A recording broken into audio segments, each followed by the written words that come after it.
देखो ओवैसी साहब ने जो बोला यार, वो ये था कि आप वहाँ पे कोई डिबेट नहीं चल रही थी।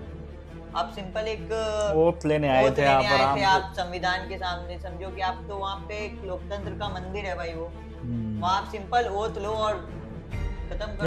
पर आप ये सोचो, जब आप प्रोटेस्ट कर रहे थे, जब एनआरसी और सीए में जब आप प्रोटेस्ट कर रहे थे, पूरे वर्ल्ड में कितने मुस्लिम्स कंट्री ने आपको सपोर्ट किया था? सही है। सबसे बड़ी बात तो ये सोचने वाली है कि कितने मुस्लिम्स कंट्री ने सपोर्ट किया। तो अगर आप पैलेस्तीन को सपोर्ट कर रहे हो तो आप चाइना के मुस्लिम्स को क्यों नहीं सपोर्ट कर रहे? कोई यादव जब वो शपथ ले रहे थे तब भी नोकझोंक हो गई थी, है ना? हाँ, जब वो शपथ लेकर वो हाथ मिलाने जब गए थे तब वो शायद किरण रिजिजू, जो कि अभी पार्लियामेंट्री अफेयर मिनिस्टर हैं, उनसे थोड़ी नोकझोंक हुई थी कि उन्होंने शायद कुछ कह दिया था। तो उन्होंने वही कहा था कि मैं पहली बार जीत के नहीं आया हूँ, फिर 6 बार इसे जीतते आ रहा हूँ।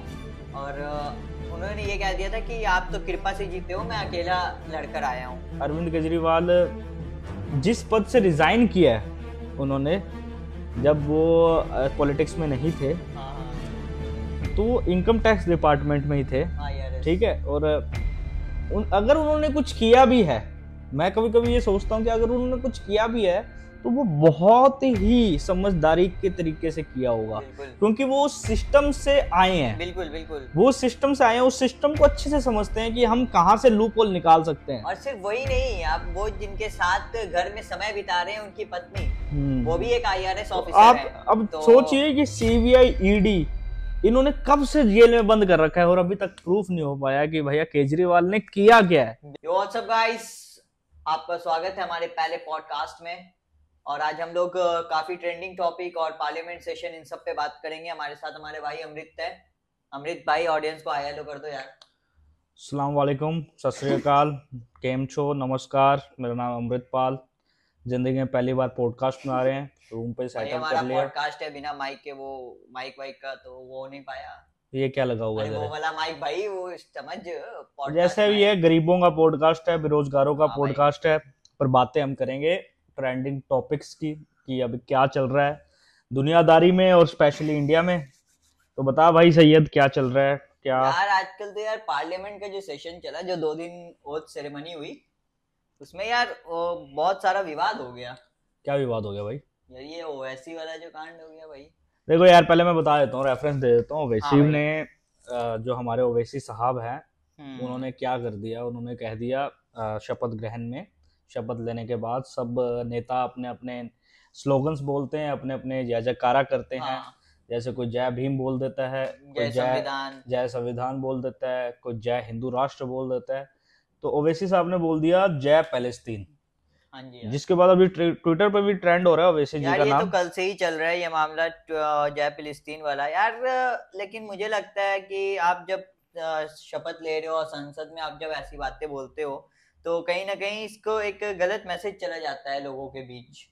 इसी को लेकर अगर आप ट्विटर भी देखो तो कल से जो है, अभी तो ये इनके डिस्क्वालिफिकेशन की मांग भी हो गई है ओवैसी यार। वो डिस्क्वालिफिकेशन की जो मांग हुई है, वो कौन सा एक्ट था बताना, वो जो तू बता रहा था मुझे। वो यार उसमें आता है कि अगर हमें, मुझे ये लगता है कि पीपल्स ऑफ रिप्रेजेंटिंग एक्ट जो है, उसमें ही आता है कि अगर ये इसमें मैं भी एक ट्वीट देख रहा हूँ, डिस्क्वालिफिकेशन का आता है कि अगर कोई, मैं एक ट्वीट देख रहा हूँ जिसमें लिखा हुआ है Owaisi should be disqualified under act 102(1)D। हाँ, I mean disqualification of membership. ये है यार कि if he is not a citizen of India or have voluntarily acquired the citizenship of a foreign state or is under any acknowledgement of allegiance or adhere to a foreign state, मतलब सीधा सीधी ये है कि अगर आपका किसी और country लेके अगर आप फेथ रखते हो तो आपको डिस्क्वालीफाई कर दिया जाता है। अब यार यहाँ पे तो ये प्रेसिडेंट को देखना होगा कि ये मामला ये फेथ है वाला है कि क्या है। बात तो ये भी है ना कि ओवैसी साहब ने चलो बोल दिया, कोई बात नहीं, पर अभी मैं भी एक और ट्वीट देख रहा हूँ जिसमें लिखा हुआ है कि जय फिलिस्तीन पे टिक किया हुआ है, जय भारत माता की जय उस पे क्रॉस किया हुआ है, मतलब वंदे मातरम पे क्रॉस किया हुआ है। मतलब उन्होंने जय फिलिस्तीन तो बोल दिया, पर उन्होंने बाद में भारत माता की जय नहीं बोली।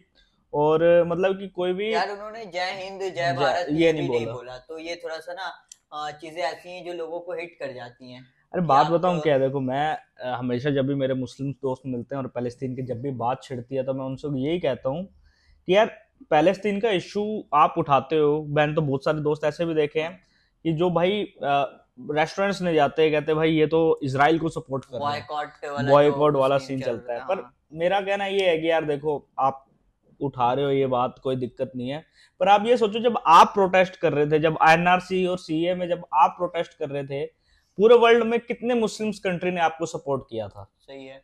सबसे बड़ी बात तो ये सोचने वाली है कि कितने मुस्लिम्स कंट्री ने सपोर्ट किया। तो अगर आप पैलेस्तीन को सपोर्ट कर रहे हो तो आप चाइना के मुस्लिम्स को क्यों नहीं सपोर्ट कर रहे? और भी रीजन में बहुत सारे हैं जो बहुत सारे मुस्लिम्स हैं यार, अपने देश में ही ऐसे ऐसे कांड हो जाते हैं, मुसलमान नहीं खड़े हो पाते, पर आप पैलेस्तीन के नाम पे सारे इकट्ठे हो जाते हैं। सही बात है। मैं ये नहीं कह रहा कि नहीं सपोर्ट करना चाहिए, पर मैं ये कह रहा हूँ कि एक तरफा क्यों दिख रहा है। इसमें दिखना तो सबको ऐसा चाहिए ना कि सब, हर जगह के मुसलमान जहां पे भी दिक्कत आ रही है, जैसे अब चाइना के मुस्लिम्स जो दिक्कत फेस कर रहे हैं, वो भी उसी तरह आवाज उठनी चाहिए जिस तरह पैलेस्तीन की आवाज उठ रही है। पर ऐसा नहीं होता। और यहाँ पे अगर इंडिया में एनआरसी और सीए का प्रोटेस्ट होता है, अगर मुस्लिम्स यहाँ पे प्रोटेस्ट करते हैं, तो पैलेस्तीन के लोग आपके लिए नहीं खड़े होंगे, आपके इतना सपोर्ट देखने को नहीं मिलेगा। आपको मेरा ये कि बाहर से अगर आपको सपोर्ट मिल भी लेता है तो वो इस लेवल पे नहीं मिलता जिस लेवल पे यहाँ के लोग कर देते हैं। उस लेवल पे भी सपोर्ट वही मतलब कि यार, मतलब इतने भी आप कट्टर ना हो जाओ कि इतने भी, मुझे ऐसा लगता है कि लोग बहुत कट्टर हो जाते हैं, जैसे बॉयकॉट करने लग जाते हैं, बॉयकॉट करने लग जाते हैं ना, तब मुझे थोड़ा ये चीजें होती हैं। और अब तो वैसे साहब ने भी मामला उठा दिया यार। ये तो मतलब अभी नया सेशन ही शुरू हुआ था, अभी थोड़ा लग ही रहा था कि विपक्ष मजबूत हुआ है इस बार थोड़ा, और पहले ही दिन ये समझो यार देखो वैसे साहब, यार ऐसा तो है नहीं कि पहली बार संसद में आए, उनको सब पता है, उनको सब पता है, बैरिस्टर है भाई, लॉ की तो नॉलेज तो उन्हें होगी। पर एक बात बताऊं मैं, चलो ऐसा नहीं है कि ओवैसी साहब ने बोल दिया चलो ठीक है, पैलेस्तीन बोल दिया, फ्रीडम ऑफ स्पीच इंडिया में है, तो ऐसा भी बहुत सारे एमपी जिन्होंने बोल दिया जय हिंदू राष्ट्र, वो भी कॉन्स्टिट्यूशन के विरोध में है। लेकिन ये जो स्लोगन्स वाला जो मामला चला है ना, ये तो आज हर जगह ही से चल गया। अब तो ये जो स्लोगन्स आजकल वो के टाइम पे होने लगे हैं, देखो ओवैसी साहब ने जो बोला यार, वो ये था कि आप वहां पे कोई डिबेट नहीं चल रही थी, आप सिंपल एक ओथ लेने आए थे, आप संविधान के सामने, समझो कि आप तो वहां पे एक लोकतंत्र का मंदिर है भाई, वो वहां आप सिंपल ओथ लो और खत्म करो। तो ओवैसी साहब ने इसके बाद कुछ बोला? उसके बाद हाँ, उनका मीडिया में बाइट आया था कि उन्होंने यही कहा कि ये खोखली धमकियां से मेरे को कुछ नहीं होने जाना, और जो डिस्क्वालिफिकेशन की मांग हो रही थी बेसिकली उस पे ये कहा था उन्होंने। और उनको यही है कि मुझे डिस्क्वालिफिकेशन का पहले दिन ही देख लो, पार्लियामेंट में पहले दिन ही डिस्क्वालिफिकेशन की बात होने लग गई है। यार मुझे तो लगता है कि उन्होंने अपना हैदराबाद के रीजन में इतना बना लिया है कि अगर आज कर भी दोगे तो कल को क्या पता फिर वही जीत के ही आ जाए। वो तो अलग बात है, बट पहले ही शपथ ग्रहण पे उन्होंने ऐसा बयान दे दिया कि भैया अब डिस्क्वालिफिकेशन की बात हो रही है। यार मुझे तो लगता है कभी कभार, मैं सही बताऊं, पर्सनल फीलिंग मुझे ऐसे भी आती है कि अपने ये चर्चा में बने रहने के लिए करते हैं कि भाई न्यूज सुर्खियों में बने रहे। ये कहने की कोई जरूरत नहीं थी, आपके कहने से ना ही तो पैलेस्तीन का मुद्दा खत्म होने वाला है, आप पहले दिन यहाँ पे आगे बोल रहे हो, तो ना ही तो उसका पैलेस्तीन का मुद्दा खत्म होगा, नहीं तो इसमें कोई फर्क नहीं पड़ना था, ये इसको टाल भी सकते थे, बट इन्होंने किया। तो मुझे ऐसा कभी कभार लगता है कि यार ये जब हो रहा है ना, ये सब होता है इसके मतलब फेम, पीआर स्टंट्स होते हैं। या एक ये भी होता है कि जैसे कि अब भारत जो है डेमोक्रेसी का सबसे बड़ा वो माना जाता है, तो क्योंकि यहाँ की चीजें वर्ल्ड लेवल पे बहुत ज्यादा चलती हैं, तो क्या पता ये एक वर्ल्ड को मैसेज देने के लिए हो, ये भी हो सकता है। यार वर्ल्ड एक एमपी की नहीं सुनेगा, वर्ल्ड सुनता है पूरे भारत की। अगर प्रधानमंत्री हमारे बोलते तो ये एक बड़ी बात बनती, और एक पार्टी के एक एमपी है जिस पार्टी का, उस पार्टी के बारे में क्यों वर्ल्ड सुनेगा भाई? ठीक है, मुसलमान सुनेंगे, आसपास के कंट्रीज के लोगों में इम्पैक्ट डलेगा इनका, और देश के मुसलमानों में इम्पैक्ट डलेगा जो पैलेस्तीन को सपोर्ट करते हैं। ये एक पॉलिटिक्स भी है कि जो मुस्लिम्स हैं उनको ये दिखेगा कि हाँ ये रिप्रेजेंटेशन हमारा अच्छे से कर रहे हैं, क्योंकि पैलेस्तीन के बाद पे सारे मुस्लिम एक हो जाते हैं। और तो वैसी साहब का तो मेन वोट बैंक ही वही है, मुस्लिम वोट बैंक ही है बेसिकली उनका सबसे ज्यादा। अब देखो इसमें मोहम्मद जाबिर हैं जो हमारे पत्रकार साहब हैं, उन्होंने भी जुबैर हैं जो उन्होंने भी एक बोला है कि it's okay when BJP MP Atul Garg did not से जय Hind but why didn't Owaisi से जय हिंद। मतलब कि वो कह रहे हैं कि अतुल गर्ग नाम से भी एक बीजेपी के एमपी है, उन्होंने भी जय हिंद नहीं बोला, तो आप उनको तो ओके बोल रहे हो, आप इनको क्यों आप ऐसे कर रहे हो? कर रहे हो। तो ये भी एक बात है, मैं कह रहा हूँ यार कि पर इसमें तो ये हो गया ना कि आप भी गलत हो, ये भी गलत है। गलत का जवाब गलत से थोड़ी है। अगर इन्होंने नहीं बोला तो ये भी गलत है। इन्होंने क्या बोला, जो ये अतुल गर्ग हैं, हाँ, इन्होंने बोला श्यामा प्रसाद मुखर्जी जिंदाबाद, दीनदयाल उपाध्याय जिंदाबाद, अटल बिहारी जिंदाबाद, नरेंद्र मोदी जिंदाबाद। इन्होंने बस ये बोला, ना ही जय हिंद ना ही कुछ, बस इन्होंने सारे नेताओं के नाम ले दिए। बट ये अतुल गर्ग ये गाजियाबाद से जो सांसद हैं वो हैं। तो ये मोहम्मद जुबैर भाई हमें ये बता रहे हैं कि भैया, पर मैं इसको डिफेंड नहीं करूंगा। मैं तो इतना ये कहूंगा कि भाई जो गलत है वो तो गलत है, बिल्कुल ठीक है। अगर आप ये गलत बोल रहे हैं इसका मतलब ये नहीं है कि हम भी गलत कर दें। सही बात है यार। तो यार अब तो यार ओवैसी साहब का अब तो जो होना है वो तो राष्ट्रपति का ही डिसीजन है, उनके सामने गया है कुछ मामला। नहीं होता है यार, देश तो वो तो है, देखना भारत है है, आगे फ्रीडम ऑफ स्पीच क्या चलती होता है है क्या भाई नहीं, यहाँ ये तो पे। उनका मामला है यार। एक आपने वो देखा होगा उस सेरेमनी में यार पप्पू यादव ने बहुत सुर्खियां बटोरी हैं। यार Pappu Yadav one of the, मुझे तो बहुत अच्छा लगा कि भाई वो इंडिपेंडेंट उम्मीदवार थे और हाँ जीत के आए। उन्होंने दिखा दिया कि भाई उनकी जो लोकसभा की जो जगह, क्या कहाँ से आए हैं, पूर्णिया से आए हैं ना। एक बार मैं बता देता हूँ कि पप्पू यादव जो है वो है तो कांग्रेस में, अभी हाल ही में उन्होंने अपने पार्टी का विलय कांग्रेस में किया है। और लेकिन वो क्योंकि आरजेडी के खाते में वो टिकट थी पूर्णिया की, तो वो इंडिपेंडेंट लड़े थे वहां से चुनाव और काफी अच्छे मार्जिन से जीत के वो आए हैं। और आरजेडी की जो उम्मीदवार थी उनको उन्होंने थर्ड पोजीशन पे कर दिया। तो पप्पू यादव का कहीं ना कहीं एक अच्छा वोट बैंक देखने को मिला वहां पे। और ऐसा नहीं कि पप्पू यादव पहली पप्पू बार यादव लड़ जब कर वो आए हैं, इससे पहले भी वो आ शपथ चुके ले हैं। रहे थे तब भी नोकझोंक हो गई थी, है ना। हाँ, जब वो शपथ लेकर वो हाथ मिलाने जब गए थे तब शायद किरण रिजिजू जो कि अभी पार्लियामेंट्री अफेयर मिनिस्टर हैं, उनसे थोड़ी नोकझोंक हुई थी कि उन्होंने शायद कुछ कह दिया था। तो उन्होंने वही कहा था कि मैं पहली बार जीत के नहीं आया हूँ, 6 बार इसे जीतते आ रहा हूँ।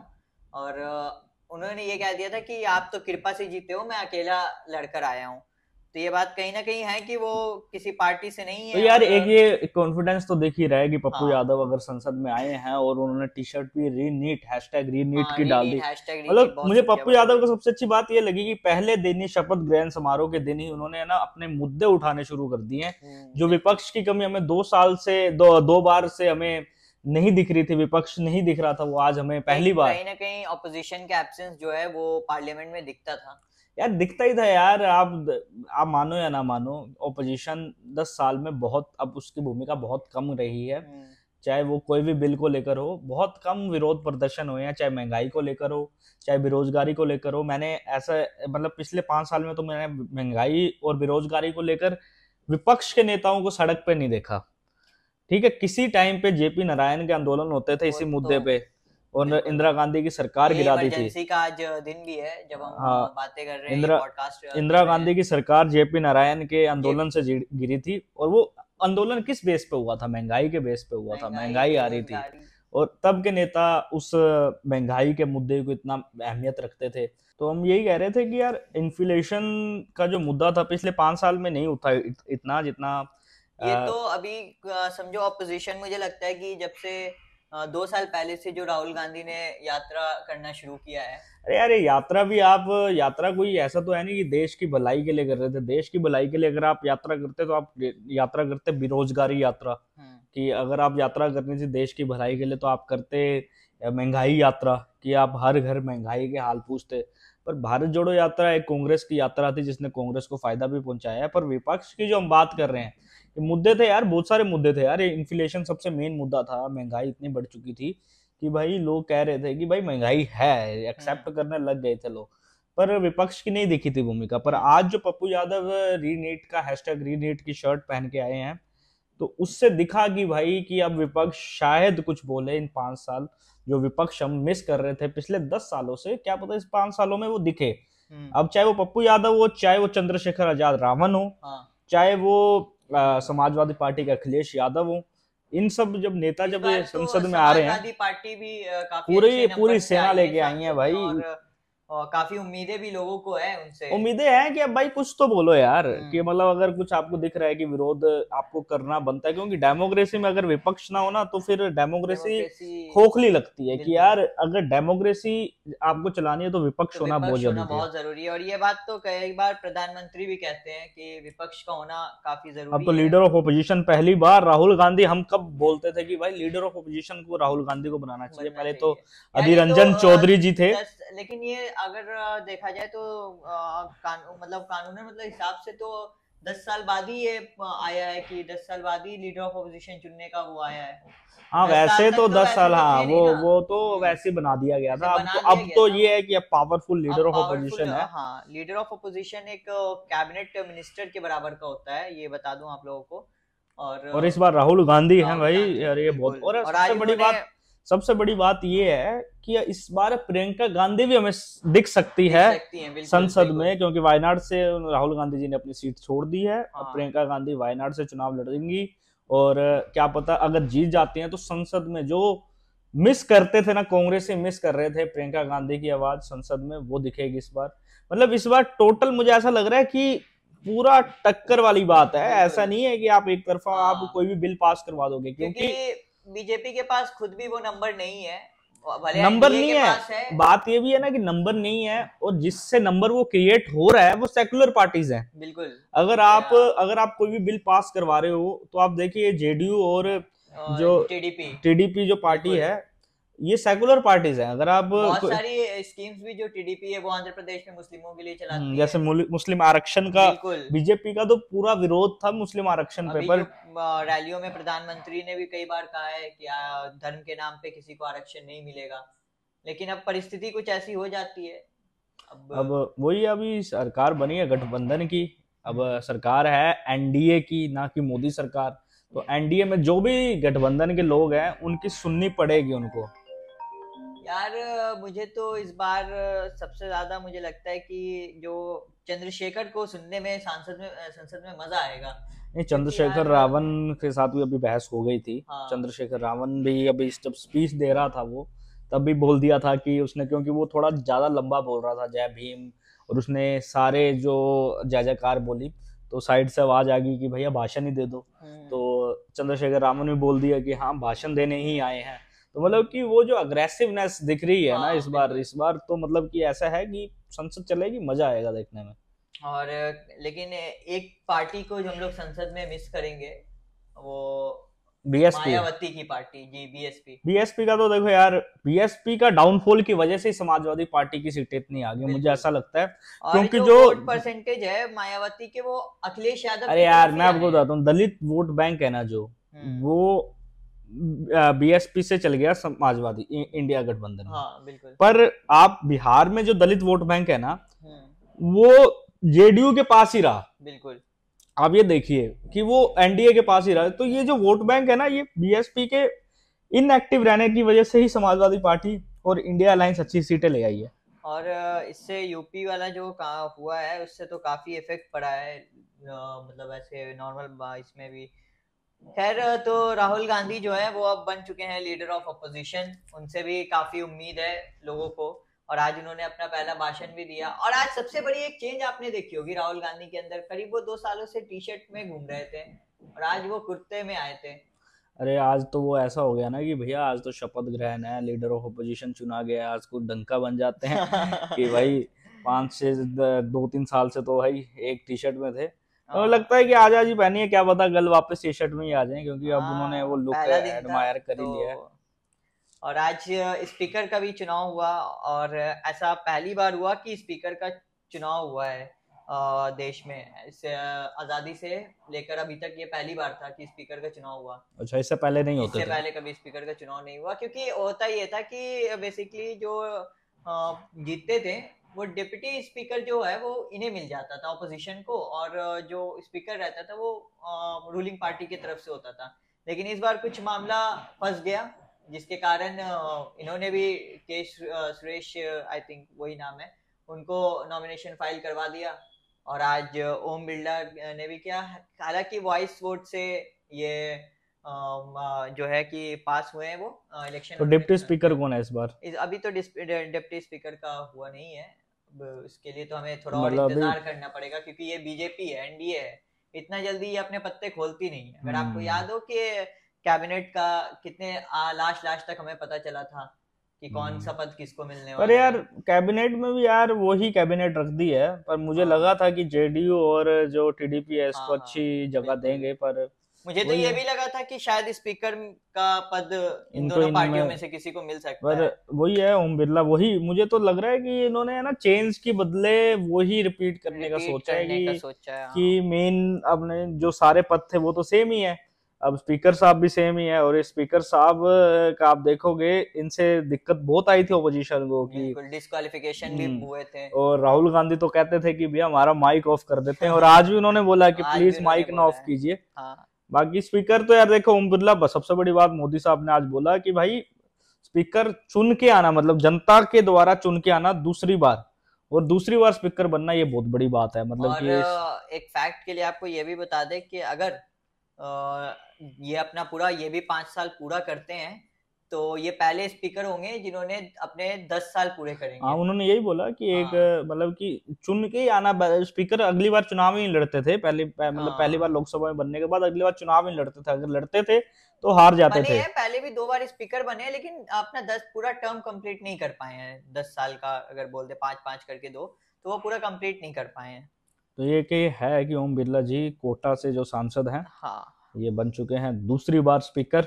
हम्म। और देखते हैं, ये अखिलेश यादव ने भी अच्छा रोस्ट किया था हाँ अखिलेश यादव का वीडियो भी खूब वायरल भी हुआ है आज ट्विटर पे, उन्होंने जो रोस्ट जो किया है। बधाई दी उन्होंने। हम्म अखिलेश यादव जी कह रहे थे कि कुर्सी आपके, हमें कुर्सी का भी उन्होंने जिक्र किया था कि यूपी के हम्म। जो विधानसभा में जो स्पीकर की कुर्सी है वो तो बहुत ऊंची थी। हमें लगा कि आपकी कुर्सी बहुत ऊंची होंगी, पर आपकी कुर्सी इतनी ऊंची नहीं है जितनी यूपी विधानसभा की थी, और बिल्कुल। हम आशा करते हैं कि आपकी कुर्सी ऊंची हो। तो नहीं ऐसे उन्होंने यूपी विधानसभा नहीं, पिछले जो अपना पार्लियामेंट था। उन्होंने यूपी विधानसभा का ही बोला था कि अच्छा। जिस विधानसभा से मैं आया हूँ, कि जहां से मैं आया हूँ जिस विधानसभा से, तो पिछली पार्लियामेंट में तो वो थे ही नहीं। नहीं नहीं, वो लास्ट में जब इलेक्शन आया था यूपी का, तब उन्होंने रिजाइन किया था, लेकिन वो थे। मतलब कि अच्छा मैं कह रहा हूँ विधानसभा पर देख लेंगे, पर उन्होंने ऐसा ही कुछ बोला था, कंपेयर हाँ किया था। अब देखते हैं कि यार अखिलेश यादव का होना ही एक बहुत बड़ी बात है। बिल्कुल बिल्कुल। और वो ऐसा नहीं कि 4-5 सांसद से हैं, अच्छे खासे 37 सांसद हैं उनके पास। बीजेपी और ये तीसरी सबसे बड़ी पार्टी है लोकसभा में। बीजेपी यूपी में तो हार ही है, ये तो आप मानना पड़ेगा कि ये भैया बिल्कुल बिल्कुल, ये बात तो बिल्कुल यूपी में फैक्ट तो है। बीजेपी हार गई है भाई। यार सब बात अपनी जगह पे। अरविंद केजरीवाल को लेकर क्या अपडेट है भाई? यार अरविंद केजरीवाल के तो बुरे दिन चल रहे हैं भाई। अरविंद केजरीवाल मुझे नहीं लगता कि जल्दी से बाहर आएगा, क्योंकि यार एक सबसे बड़ी बात यह है कि अरविंद केजरीवाल जिस मामले में अंदर गए हैं हम्म। उस मामले को आप खोलोगे ना तो वो मामला बहुत कॉम्प्लिकेटेड है। बिल्कुल। और ये एक मैं बताऊँ, कभी कभार ये सोचता हूँ कि अरविंद केजरीवाल जिस पद से रिजाइन किया है उन्होंने, जब वो पॉलिटिक्स में नहीं थे, हाँ हाँ। तो वो इनकम टैक्स डिपार्टमेंट में ही थे। IRS। ठीक है, और अगर उन्होंने कुछ किया भी है, मैं कभी कभी ये सोचता हूँ कि अगर उन्होंने कुछ किया भी है तो वो बहुत ही समझदारी के तरीके से किया होगा, बिल्कुल क्योंकि वो उस सिस्टम से आए हैं। बिल्कुल बिल्कुल। वो सिस्टम से आए हैं, उस सिस्टम को अच्छे से समझते हैं कि हम कहाँ से लूप होल निकाल सकते हैं। और सिर्फ वही नहीं, आप वो जिनके साथ घर में समय बिता रहे हैं उनकी पत्नी, वो भी एक IRS तो ऑफिसर आप है। अब तो सोचिए कि सीबीआई ईडी इन्होंने कब से जेल में बंद कर रखा है और अभी तक प्रूफ नहीं हो पाया कि भैया केजरीवाल ने किया क्या है। बिल्कुल। और अब तो विधानसभा चुनाव भी आ रहे हैं दिल्ली के, और हाँ मुझे आई जमानत मिली थी, लेकिन और फिर उस पे स्टे लग गया। पर सीबीआई आ गई बीच में। अब अब तो सीबीआई सीबीआई ने अरेस्ट कर लिया केजरीवाल को। अब देखिए, अब बात ये केजरीवाल का मामला बहुत कॉम्प्लिकेटेड है। बहुत ज्यादा। ठीक है, अब बात ये है जो मनी लॉन्ड्रिंग एक्ट है उसमें तो ये है कि भैया आप प्रूवन गिल्टी हो जब तक आप इनोसेंट प्रूफ नहीं होते, कि आप गिल्टी प्रूफ हो कि जब तक आप इनोसेंट प्रूफ नहीं होते। तो अभी वो कानून के हिसाब से तो गिल्टी है जब तक वो इनोसेंट नहीं प्रूव होते। पर अब देखना भाई, मुझे बताऊं ऐसा भी लगता है कि यार कि जब आपके पास कोई प्रूफ ही नहीं है जब आपके पास कुछ नहीं है तो इतना टाइम नेता को अंदर रखना एक ना गलत संदेश देके जाता है। मनीष सिसोदिया भी काफी टाइम हो गया उन्हें भी अंदर हुए हुए, सत्येंद्र जैन, ये लोग काफी टाइम हो गया इन लोगों को अंदर हुए हुए। पर वही मुझे कभी कभार ऐसा लगता है कि यार ये एक गलत मैसेज देता है कि मतलब कि बिना प्रूफ के, बिना इतना बड़ा कोई एविडेंस नहीं है जिससे आप ये प्रूफ कर पाओ कि ये चीज हुई है। अभी भी आप दिल्ली की जनता से पूछोगे ना कि भैया क्या हुआ है, उनको नहीं पता कि भैया हुआ मामला क्या है भाई, कि उनको ये पता है कि केजरीवाल जी जेल में है और उनको ये पता है कि शराब घोटाला हुआ था कोई। उनको ये नहीं पता कि भैया पूरा घोटाला क्या है, कैसे लॉन्ड्रिंग की गई, कैसे वो क्या सीन है, वो किसी को नहीं ये पता। बात अभी खुल के पूरी सामने भी नहीं आई है कि मामला पूरा कहां से कैसे क्या हुआ है। वही है, तो ये बात थोड़ी सी लगती है कि भैया तो अरविंद केजरीवाल को इतना टाइम अंदर रखना ना, एक वो भी है कि बिना एविडेंस के वो अंदर है यार। देखो वो कहीं भागने तो वाले हैं नहीं कि मुख्यमंत्री है कहाँ चल जाएंगे, बस उनका ये है कि एविडेंस ना मिटा दे। अब बात ये है, अब एविडेंस का जो भी ईडी कार्रवाई कर रही है उसका तो अलग सीन है, बट मुझे ऐसा लगता है कि इतना टाइम अंदर रखना ना एक, क्योंकि उन्होंने अभी तक अपने पोस्ट से रिजाइन भी नहीं किया है, वो मुख्यमंत्री हैं और मुख्यमंत्री हैं। तो अब देखते हैं कि अब कोर्ट क्या इस पे फैसला लेती है, उनके बेल पे क्या होता है। अभी तो आज तो जब वो राउस एवेन्यू कोर्ट पहुंचे तो उनकी तबीयत भी बहुत ज्यादा खराब हो गई थी, शुगर लेवल डाउन हो गया था, तो कहीं ना कहीं हेल्थ भी एक इशू आ रहा है उनको लेकर। बाकी आज जो है पार्लियामेंट अब कल जो फिर से शुरू होगा राष्ट्रपति के अभिभाषण के बाद, और फिर देखते हैं। एक अभी तक डिप्टी स्पीकर भी जो है वो भी नहीं हुआ है, अब देखते हैं कि क्या ये ऑपोजिशन के पास जाता है या फिर बीजेपी अपने किसी अलायंस में से किसी को बना सकती है क्या। नहीं वो तो अब देखो यार, बीजेपी क्योंकि गठबंधन की सरकार है, कुछ भी हो सकता है भाई, कि भाई ऑपोजिशन के पास भी जा सकता है अगर ऑपोजिशन मांग उठाए। और मुझे तो कभी कभार ऐसा भी लगता है कि यार जैसे चलो अभी तो नहीं पता चलेगा, पर बीच में अगर कोई ऐसा बिल आता है जिसका विरोध करने के लिए इंडिया अलायंस अगर जेडीयू के नीतीश कुमार से बात करें तो क्या पता नीतीश कुमार समर्थन दे दे, और नीतीश कुमार और टीडीपी समर्थन दे देती है तो बिल कैसे पास होगा। और ऐसा ही वही हो जाएगा कि अल्पमत में आ जाएगी सरकार। हाँ, फिर तो अब ये आप ये सोचिए कि क्योंकि दोनों सेकुलर विचारधारा के हैं और कांग्रेस की विचारधारा भी सेकुलर है, अगर अगर डिप्टी स्पीकर की बात आए तो अगर ये कह दे कि भैया यार डिप्टी स्पीकर हमारा बनवा दो, क्या पता अंदर खाते क्या हो यार, वो तो किसको क्या पता चलता है। आज संसद में ओम बिरला जी ने इमरजेंसी को लेकर भी एक थोड़ा बातें कही हैं इसका, फिर उसके बाद इमरजेंसी को लेकर बीजेपी ने आज बहुत ज्यादा विरोध प्रदर्शन भी किया है।